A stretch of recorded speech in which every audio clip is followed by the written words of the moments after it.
What's up, ladies and gentlemen of YouTube? Boogie2988 coming at you live once again through the power of the internet. And recently, I got asked by the guys who make Might and Magic Heroes Online for them to sponsor a video here on the channel. And at first, I didn't know what to make of this game, and I initially said no, because it's free to play, and it's browser-based, and it has some microtransactions, and more importantly, it has the wait mechanic. You have to wait a lot, or you can surpass that wait by spending online money and seals and things along that lines. I generally reject games like that outright, but after playing it for a couple of hours last night, I found myself compelled to come back and play. And I think over the last 24 hours, I've gotten the idea that they're going for here. This is a browser-based game. I think you can even log in via Facebook, or you can make a Uplay account or whatever. This game is meant to be left open in the background, or for you to come back from time to time to check on your armies, to check on your town, to gather your resources, to do your daily quests, and things along that lines like any other MMO. Except, of course, this one's free to play. So if you're the kind of person that hates microtransactions, or hates free to play, or hates waiting, you're not going to like this game. If you're a big fan of the Might and Magic series, though, I think you will be used to the wait mechanic, because you have to wait for your armies to refill, and you have to do turns, and there's a lot of time management, and I think you're going to see that here. So let me show you the good sides and the bad sides of this game, and if you decide that you would like to play it, there's going to be a link in the description box. You'll be helping me out, because this is a sponsored video, but other than that, let's take a good look at this game. So if you're familiar with Might and Magic, or Heroes of Might and Magic, you're going to recognize a lot of this mechanic. Of course, here is my hero. I'm playing a necromancer, and I'm riding around town. And you can interact with other people here. Like, I'm going to tell this guy hello. There are guilds and their friends lists and stuff. You get a daily bonus, apparently, for logging in every day. I get an immense supply of gold. Chunk. Yay. Then, of course, there's your town. And this is where you're going to go back to get your weekly taxes, and then of course this refills every so often, so this is going to refill every 6 hours, so you're going to want to come back to the game every 6 hours. Here's my garrison, which currently has nobody in it. Here's my graveyard, and I've got skeletons being refilled right now. I'm going to grab some for my army here. Then we'll go to my crypt, and we'll grab more. Storage is full, so we're going to grab some more ghouls, and we'll confirm that. So I've got 70 ghouls in my army, 70 skeletons in my army, 45 in reserve, and 73 in reserve for when I leave for the day. So pretty cool. Level 7 I'll get more, level 12 I'll get more, level 17, different slots for different amounts of units. Then I can grab the wood that I produced for the day, and then as you can see, all this stuff takes time to replenish. And you can use microtransactions, these hero seals, in order to hasten the process. Then there are a variety of different quests that you can do every day. You just want to go out into the field and do these. Also, just like in Might and Magic, you can stop and pick up resources, though the only resources I've seen that are unprotected have been gold. When it comes to other types of resources, they tend to be protected by units, so you'll have to fight if you want to grab those. Like here we have an army of, ooh, what is that? Riding prisoners, and they are easy. And they are protecting 2 stashes of wood. Let's kill them. Why not? Let's get some wood. I've got wood. There's an auto battle option here as well. This thread is easy, so it shouldn't be too hard. You can invite players, and I actually did multiplayer last night. We'll take this one on by ourselves, and it shouldn't be too hard. If you've played Heroes of Might and Magic, you're very familiar with this gameplay. Here are my skeletons, and they are spear throwers. I've got my ghouls here. Here you'll see my hero, who can also interact with the battles. I think that's long-standing of the series. Bottom right-hand corner, you're going to see the turn base here, who's going to get to go win. On turn 1, my hero's going to go first. I've been leveling up my hero a little bit, and she's only level 4, but I got a few different abilities to use. I'm just going to, since I don't really know what I'm fighting here, this is just Orc Riders, Orc Riders, Orc Riders. I'm just going to go ahead and probably fling spells at the biggest group and just do a little bit of early damage. And then we got an opportunity to position our ghouls here to protect our archers. So do that there. Yep, and he's already engaged. And nope. Yep, there we go. We get our little backlash. Very cool. Okay. Now he's getting swarmed. So again, I'm going to attack the largest stack so that it does less damage. I think that always makes the most sense to me in these types of games. My hero's turn again will attack the largest stack. pop. And, oh, hero can go again. So let's... I have a reanimate core spell, and I don't know if it's early enough to do it, but it'll heal my units, and if any are missing, it's got a chance to resurrect a few. So this is going to resurrect 6 units, and heal the unit as well.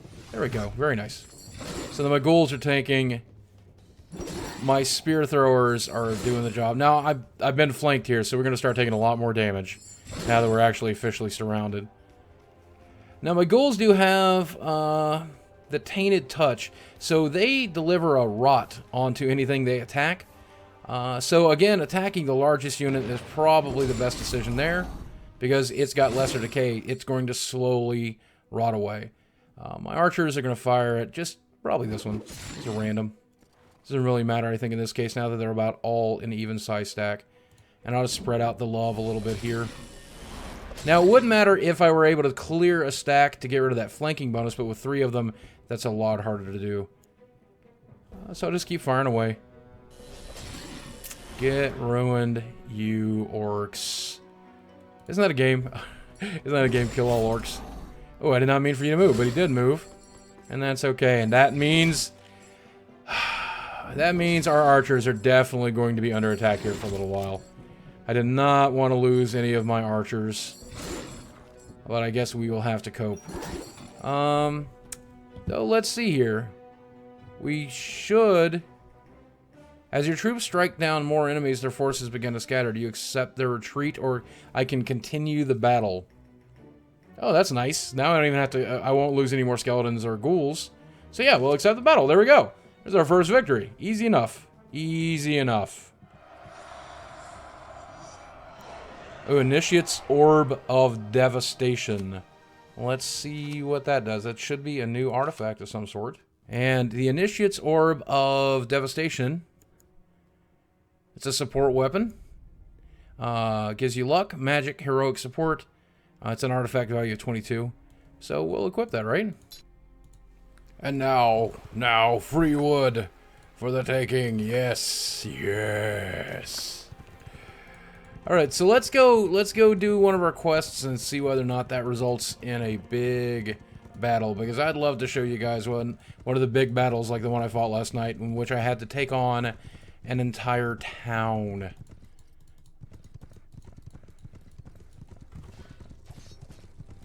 Alright, I found our quest. Our quest is to go to this guy. The problem is he's currently fighting. So, I guess we're going to have to help him win. Oh yeah, these guys look easy. I can do this. Start off by bolting the whites. Our ghouls are going to move into a relatively defensive position. Yep, good. He engages with the tankier guys there, who also sunder our armor. Archer's going to start picking away that melee unit. I'm worried about those whites, but I think we'll be fine. I think I'll save my magic and my mana for a little later in the battle. Here come the whites. So they're going to be wrecking these ghouls. We're going to end up having to regenerate quite a few of them. So let's do that right now.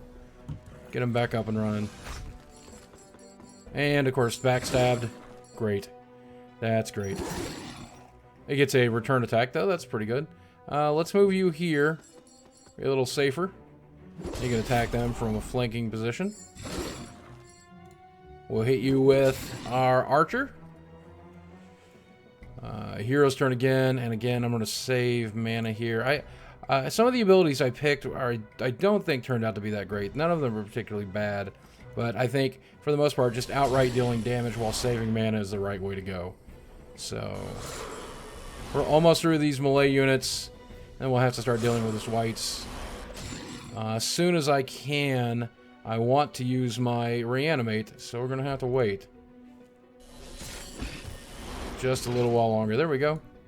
I'm gonna start whacking at these two. I'll spread out the love a little bit. Oh, I hate that my archers had to move, but they did, and that's okay. I hate watching these ghouls die as well, but I think we'll be alright. They're moving away. That's decent AI. Smart enough to get their ranged units out of the way. Now, I don't want that stack to die before I get the opportunity to regenerate my guys. So hopefully they'll survive. Yeah, hero's turn is now. We'll regenerate and heal some of our ghouls. We'll get 16 back. Very nice. Very nice. We can't use it again now. That's a shame. So I guess we just try to finish off these whites. And we do! Yeah! Yeah, that's what I'm talking about. So now this last battle actually leveled me up. So we've got a point to spend here. And I've been doing Necromancy and Prime. Let's see. Raise Dead. Once selected, this ability stays active in all battles. Improves by heroic support. Strengthens all healing of your undead creatures based on how many creature stacks were destroyed in the battle. Oh, that's interesting. Painful Bond spreads all damage to the target receives from attacks evenly across all other enemies instead. Ooh, that is powerful in previous franchises, I think, but I think I like Raise Dead. We're going to go with Raise Dead. That seems really good. And that pretty much is Heroes of Might and Magic Online in a nutshell. This is what I've been doing for the last few hours of playing this game, and I've really enjoyed doing it. It seems to be fairly balanced. I've never really felt that I needed to spend money on anything. But of course, that's always your prerogative if you decide to play this game. And if you decide you want to try it out for free, check out the description box down below. Give it a click. You'll be helping me out. And hopefully you'll enjoy playing a really great game. Alright. You guys enjoy. Thanks for watching. I love you guys. And I'll speak with you soon.